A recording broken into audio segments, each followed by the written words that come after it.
Qu'est-ce qu'implique la foi au jour dernier ? Que le musulman croit au jour dernier implique un certain nombre de choses.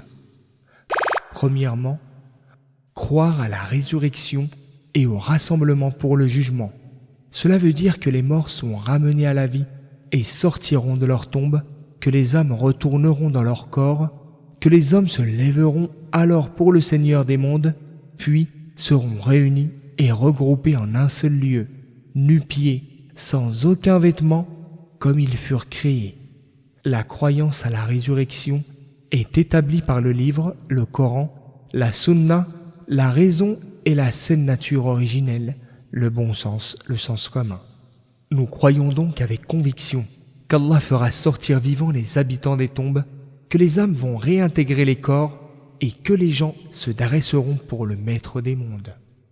Allah qu'il soit exalté a dit ثم إنكم بعد ذلك لميتون ثم إنكم يوم القيامة تبعثون. Puis, après cela, irrémédiablement, inéluctablement, vous rendrez l'âme. Ensuite, avec certitude, au jour de la résurrection, vous serez ramenés à la vie. Versets 15 et 16 de la sourate Les Croyants. Les livres saints sont unanimes à ce sujet. De plus, la sagesse commande cela et le bon sens veut requiert qu'Allah prévoit pour cette création un retour afin de récompenser les hommes pour tout ce qu'il leur a imposé par l'intermédiaire de ses messagers. Allah le Très-Haut a dit أفحسبتم أنما خلقناكم عبثا وأنكم إلينا لا ترجعون. Pensiez-vous que nous vous avions créé sans but et que vous ne serez pas ramenés vers nous ? Verset 115 de la sourate Les Croyants. Quelques preuves coraniques établissant la réalité de la résurrection. Allah, qu'il soit exalté, a créé les hommes d'une création initiale à partir de rien. Or, celui qui est capable de sortir la création du néant une première fois est parfaitement capable de lui rendre la vie. Allah, qu'il soit exalté, a dit وهو الذي يبدأ الخلق ثم يعيده وهو أهون عليه. C'est lui qui commence la création une première fois, puis il la recommence à nouveau en ressuscitant les morts. Verset 27 de la sourate Les Romains. Dans sa parole ci-après, Allah, qu'il soit exalté, ordonne de répliquer à celui qui nie le retour à la vie des eaux après qu'ils soient devenus poussière. قل يحييها الذي أنشأها أول مرة وهو بكل خلق عليم. Dis, celui qui a été capable de les créer une première fois leur redonnera la vie, il connaît parfaitement toutes choses créées. On voit la terre être morte et desséchée sans aucune verdure, puis la pluie l'arrose, et la voilà qu'elle s'anime, verdoyante et vivante, faisant pousser de toute espèce une végétation exubérante. Celui donc qui a la capacité de la refaire vivre après qu'elle fut morte est tout à fait capable de ressusciter les morts.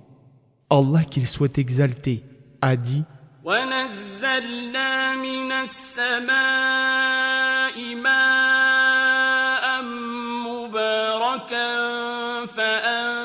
فأنبتنا به جنات وحب الحصيد والنخل باسقات لها طلع نضيد رزقا للعباد وأحيينا به بلدة ميتا كذلك الخروج. Nous avons fait descendre du ciel une eau bénie, avec laquelle nous avons fait pousser des jardins densément arborés, du grain qu'on moissonne, ainsi que de hauts palmiers aux fruits soigneusement disposés en régime, tout cela en guise de subsistance pour les hommes. Et par elle, l'eau, nous avons redonné la vie à une contrée aride. Ainsi, se fera la sortie des tombes, la résurrection. Versets 9, 10 et 11 de la sourate Qaf. Tout être intelligent sait que si on est capable d'accomplir ce qui est grandiose, on est encore plus capable, et de loin, de réaliser ce qui est très en deçà. Or, Allah qu'il soit exalté, a du néant créé les cieux, la terre et les astres avec leur importance impressionnante, leur taille imposante, leur caractère fascinant. Il en découle qu'il est à plus forte raison capable de refaire vivre de simples ossements après qu'ils se soient effrités. Allah qu'il soit exalté a dit: أوليس الذي خلق السماوات والأرض بقادر على أن يخلق مثلهم بلى وهو الخلاق العليم. Celui qui a créé les cieux et la terre ne serait-il pas capable de créer de semblables à eux? Bien sûr que si, il est le grand créateur, le parfaitement savant. Verset 81 de la sourate Yasin. Deuxièmement, croire au jugement et à la balance qui pèse les actes. Allah jugera les hommes pour ce qu'ils ont fait pendant la vie terrestre. Celui qui était un vrai monothéiste, qui obéissait à Allah et à son prophète, son jugement sera facile, alors que celui qui était impie et pécheur, son jugement sera difficile. Les actes seront pesés à l'aide d'une immense balance. Les bonnes actions seront placées sur un plateau et les mauvaises sur l'autre. Celui dont les bonnes actions l'emportent sur les mauvaises sera parmi les gens du paradis, et celui qui est dans le cas contraire est destiné à l'enfer, et ton Seigneur ne lésera personne. Allah qu'il soit exalté a dit: ونضع الموازين القسط ليوم القيامة فلا تظلم نفس شيئا وإن كان مثقال حبة من خردل أتينا بها وكفى بنا حاسبين. Au jour de la résurrection, nous dresserons les balances justes, et alors personne ne sera lésé en rien, pas même du poids d'un grain de moutarde, lequel sera lui aussi porté au compte, et Allah suffit largement et pleinement comme dresseur de compte. Verset 47 de la sourate Les Prophètes. Troisièmement, le paradis et l'enfer. Le paradis est la demeure de la félicité éternelle qu'Allah a préparée pour les croyants pieux, qui obéissent à lui et à son messager. Il recèle toutes sortes de jouissances permanentes et choses agréables de celles que les âmes désirent et qui leur apportent la joie. Allah qu'il soit exalté a dit, incitant ses serviteurs à rivaliser dans les œuvres d'obéissance pour l'entrée dans un paradis dont la largeur seule équivaut à la largeur du ciel et de la terre. إلى مغفرة من ربكم وجنة عرضها السماوات والأرض أعدت للمتقين. Hâtez-vous vers le pardon de votre Seigneur et un jardin paradisiaque large comme les cieux et la terre, préparé pour les pieux. Verset 133 de la sourate La famille d'Imran. Quant à l'enfer, c'est la demeure du supplice éternel, qu'Allah a préparé pour les impies qui l'ont renié et ont désobéi à ses messagers. Il renferme toutes sortes de châtiments, de souffrances et de tortures inimaginables. Allah qu'il soit exalté a dit, mettant en garde ses serviteurs du feu de l'enfer préparé pour les mécréants: فإن لم تفعلوا ولن تفعلوا فاتقوا النار التي وقودها الناس والحجارة أعدت للكافرين. Faites en sorte de vous prémunir d'un feu dont le combustible est formé d'hommes et de pierres qui y sont jetés. Il a été préparé pour les infidèles. Verset 24 de la sourate Al-Baqarah. Ô Seigneur, accorde-nous le paradis ainsi que les paroles et actions qui nous en rapprochent, et préserve-nous du feu et des paroles et actions qui nous en rapprochent. Quatrièmement, les souffrances et jouissances de la tombe. Nous croyons que la mort est bel et bien réelle. Allah, qu'il soit exalté, a dit: قل يتوفاكم ملك الموت الذي وكل بكم ثم إلى ربكم ترجعون.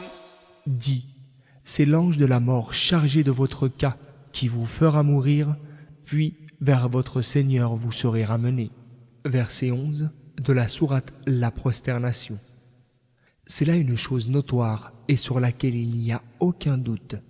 Nous croyons aussi, en tant que musulmans, que quand une personne décède ou est tuée, quelle qu'en soit la cause, sa mort, en réalité, coïncide toujours avec le terme de sa vie, sans qu'aucun instant n'ait été retranché. Allah, qu'il soit exalté, a dit: فإذا جاء أجلهم لا يستأخرون ساعة ولا يستقدمون. Quand le terme de leur vie arrive à échéance, ils ne peuvent ni le retarder, ni le hâter, fût-ce d'un moment. Verset 34 de la sourate Al-A'raf. Quand quelqu'un meurt, sa fin du monde personnel est arrivée, il part vers la demeure dernière, l'au-delà. De nombreux hadiths bien établis et remontant au prophète, paix et salut d'Allah sur lui, confirment la réalité des supplices de la tombe pour les infidèles pécheurs et la réalité des délices de celle-ci pour les croyants et les justes. Nous y ajoutons foi, sans nous hasarder à débattre sur la question de savoir comment cela est-il possible, car la raison n'a pas la capacité de connaître ni le comment, ni la nature essentielle de cette chose, car cela ne fait pas partie du monde sensible, mais du monde invisible, au même titre que le paradis et l'enfer. Or, la capacité de la raison à établir des comparaisons, à réaliser des déductions et à former des jugements ne peut opérer que pour un phénomène dont on connaît un analogue existant dans le monde terrestre sensible. Les événements ayant lieu dans la tombe sont du domaine de l'invisible. Ils échappent au sens. S'ils étaient perceptibles, il n'y aurait plus d'intérêt à croire à l'invisible. L'obligation des prescriptions religieuses n'aurait plus de raison d'être et les hommes cesseraient d'enterrer leurs morts, comme le prophète, paix et salut d'Allah sur lui, a dit: si ce n'était la crainte que vous cessiez d'enterrer vos morts, j'aurais prié Allah pour qu'il vous fasse entendre ce que j'entends du châtiment de la tombe. Hadith rapporté par Muslim et An-Nasa'i. Puisque les animaux ne sont pas concernés par cette raison, cet inconvénient étant inexistant chez eux, ceux-ci l'entendent et le perçoivent.